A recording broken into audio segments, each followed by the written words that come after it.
नमस्कार दोस्तों, आप सभी का स्वागत है टेक्नोलॉजी कीड़ा चैनल में। और इस वीडियो में आज हम लोग बात करेंगे एट्रीब्यूट्स फॉर वैलिडेशन या कस्टम वैलिडेशन के बारे में। वेब एपीआई का ये नेक्स्ट वीडियो ट्यूटोरियल है और इससे पहले वाले वीडियो ट्यूटोरियल्स में हम लोगों ने डिफ़ॉल्ट जो पैरामीटर बाइंडिंग थी उनके बारे में बात करी थी।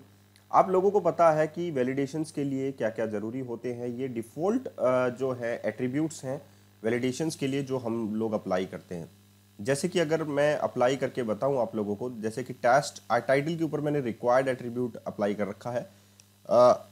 सिमिलरली आप लोग एज के ऊपर भी अप्लाई कर सकते हैं, यूआरएल के ऊपर भी अप्लाई कर सकते हैं और क्रेडिट कार्ड के ऊपर भी अप्लाई कर सकते हैं।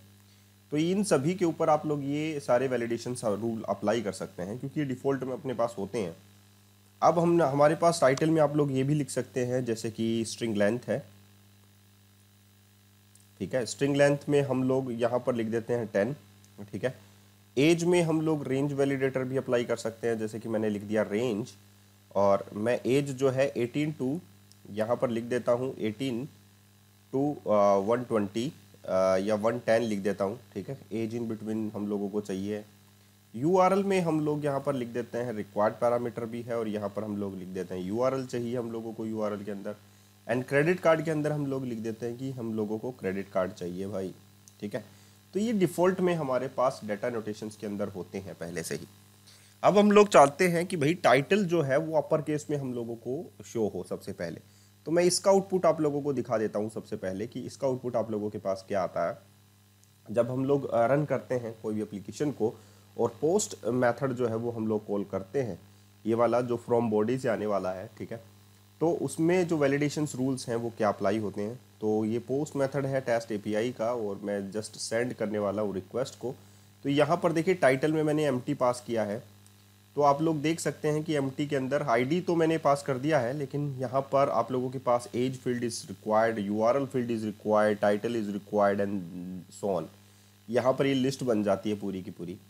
तो अब हम लोगों को क्या करना है, कस्टम वैलिडेशंस भी देखना है। तो अगर मैं यहाँ पर टाइटल लूँ, जैसे कि मैंने यहाँ पर लिया तरुण, ओके, एंड एज मैंने लिया यहाँ पर एज 19, और उसके बाद में मैं यहाँ पर लेता हूँ एज हो गया। उसके बाद में मैं यहाँ पर लेता हूँ URL,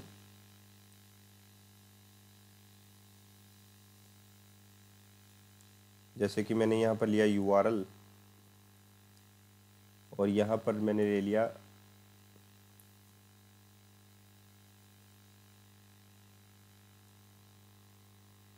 google.com and then next मैंने यहाँ पर क्रेडिट कार्ड लिया। सो क्रेडिट कार्ड, और मैंने यहाँ पर ले लिया 1 2 3 4 1 2 3 4 1 2 3 4 1 2 3 4। सो फाइनली अब मैं यहाँ पर कॉल करता हूँ रिक्वेस्ट को। तो यहाँ पर क्रेडिट कार्ड है, the credit card field is not a valid credit card number.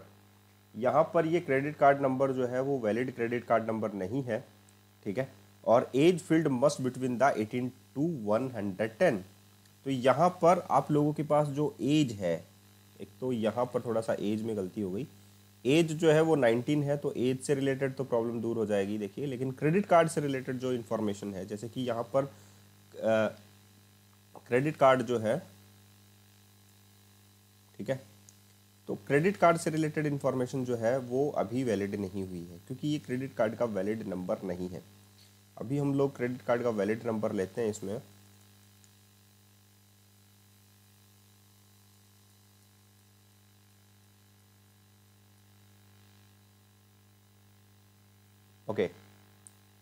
Okay, so credit card का जो नंबर है वो 4 से स्टार्ट होता है क्योंकि 4 डिजिट्स हैं।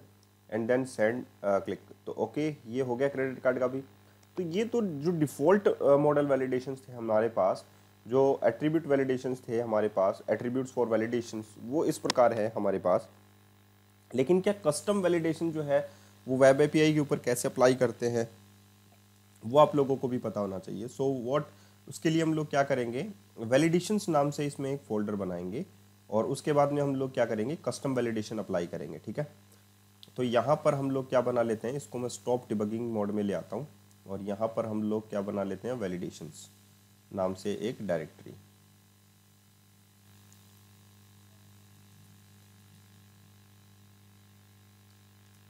ओके, सो वैलिडेशंस नाम से मैंने एक डायरेक्टरी बनाई यहाँ पर, और यहाँ पर मैं जो टाइटल है उसको फर्स्ट लेटर में यूज़ लेना चाहता हूँ। तो अपर केस यहाँ पर मैं लिख लेता हूँ अपर केस एट्रीब्यूट, ठीक है। और एक्चुअली में जो वैलिडेशंस होते हैं वो वैलिडेशन एट्रीब्यूट ही होते हैं, तो मैं यहाँ पर लिख लेता हूँ वैलिडेशन एट्रीब्यूट, ठीक है। तो वैलिडेशन जो एट्रीब्यूट है एक्चुअली में उसको हम लोग ओवरराइड कर सकते हैं, ओवरराइड। और ओवरराइड में इज वैलिड जो ओवरराइड है वैलिडेशन कॉन्टेक्स्ट वाला, ये दूसरा वाला जो है ना, इसको आप लोग सेलेक्ट कर सकते हैं। तो यहाँ पर जो रिजल्ट होगा वो वैलिडेशन रिजल्ट यहाँ पर पास होगा, ठीक है। आप लोग देख सकते हैं जो कि जिसे कि नलेबल जो है वो बनाया गया है। तो इसको हम लोग क्या कर लेते हैं, हटा देते हैं यहाँ से और चेक करते हैं इफ़ जो ऑब्जेक्ट है हमारा, ऑब्जेक्ट जो कि वैल्यू है एक्चुअली में, value is double equals to नल।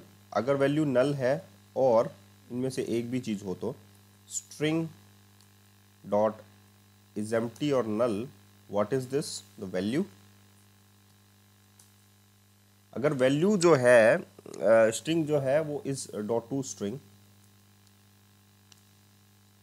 तो इसकी जो स्ट्रिंग है वो अगर नल है तो हम लोग क्या सेंड कर सकते हैं, वैलिडेशन रिजल्ट रिटर्न कर सकते हैं हम लोग। तो return validation result dot success, क्योंकि हम लोगों को एक्चुअली में कहाँ पर अप्लाई करना है वो चीज़, हम लोगों को अप्लाई करना है कि जब कोई लिखे तभी ये आइडेंटिफाई करे कि जो वैल्यू है वो अपर केस में फर्स्ट लेटर आना चाहिए, ठीक है। अदरवाइज अगर नल ही जाए तो कोई मतलब नहीं है ना, कि फर्स्ट लेटर को चेक करना है तो वो पॉसिबल होना चाहिए कि उसमें कोई स्ट्रिंग होनी चाहिए। अब यहाँ पर हम लोग लिख लेते हैं वेयर फर्स्ट इक्वल्स टू जो वैल्यू है हमारी, value dot to string of 0 dot to string if first it's not equals to value. इसमें फर्स्ट लेटर आ गया आप लोगों के पास वैल्यू के अंदर, वैल्यू डॉट, तो हम लोगों को क्या चाहिए, जो फर्स्ट लेटर है एक्चुअली में फर्स्ट डॉट टू अपर, जो ये जो है टू अपर केस में होना चाहिए था, ठीक है।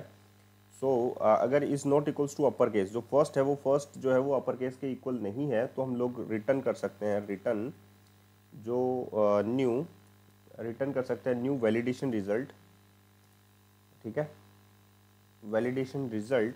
और इसमें हम लोग जो है एरर पास कर सकते हैं, ठीक है, जैसे कि first letter should upper case, ठीक है, कि फर्स्ट लेटर जो है वो अपर केस में होना चाहिए। अदरवाइज रिटर्न कर सकते हैं हम लोग return validation result dot success. Okay, so यहाँ पर हम लोगों ने क्या कर दिया कि वैलिडेशन का जो रिजल्ट है वो सक्सेस होना चाहिए लेकिन अपर केस में आना चाहिए।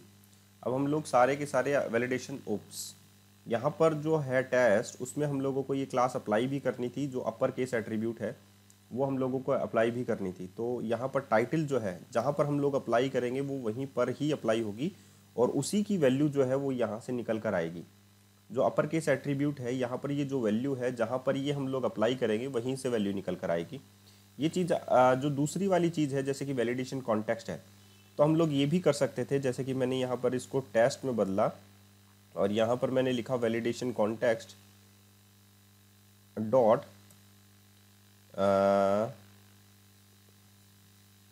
ऑब्जेक्ट इंस्टेंस, ठीक है। और इस ऑब्जेक्ट इंस्टेंस को मैंने क्या बदल दिया, where test equals to this, तो मैंने टेस्ट में बदल दिया। और टेस्ट जो है वो एक मॉडल है, वो आप लोगों को बताया, तो ये पूरा का पूरा ऑब्जेक्ट जो है वो टेस्ट में आ गया, ठीक है।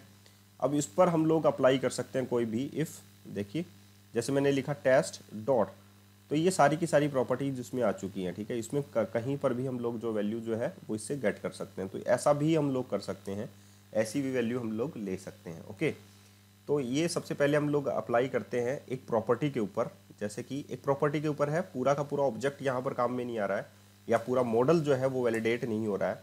तो हम लोग यहाँ पर लेंगे अपर केस एट्रीब्यूट, ठीक है। ओके, सो अब हम लोग इसको रन कर लेते हैं।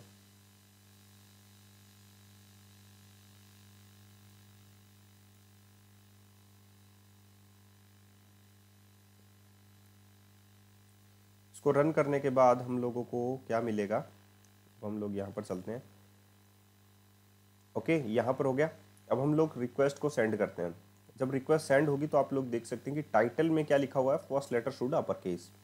यहाँ पर फर्स्ट लेटर जो है अपर केस में होना चाहिए, तभी वो मैच करेगा, अदरवाइज मैच नहीं करेगा। ये देखिए हो गया। तो आज के लिए इतना ही, लेकिन प्लीज़ अगर आप लोगों को ये वीडियो अच्छा लगा हो तो प्लीज़ ज़रूर शेयर कीजिएगा। और आप लोगों ने जो सीखा है वो है कस्टम वैलिडेशन और attributes for validations in web API. Web API के अंदर हम लोग कस्टम वैलिडेशंस कैसे अप्लाई करते हैं और जो एट्रीब्यूट है वैलिडेशंस के लिए वो कैसे लिखते हैं, ठीक है। आई होप आप लोगों को मज़ा आया होगा ये सारी चीज़ें सीख कर। तो प्लीज़ लाइक तो बनता है, वो तो दीजिएगा ही, ठीक है।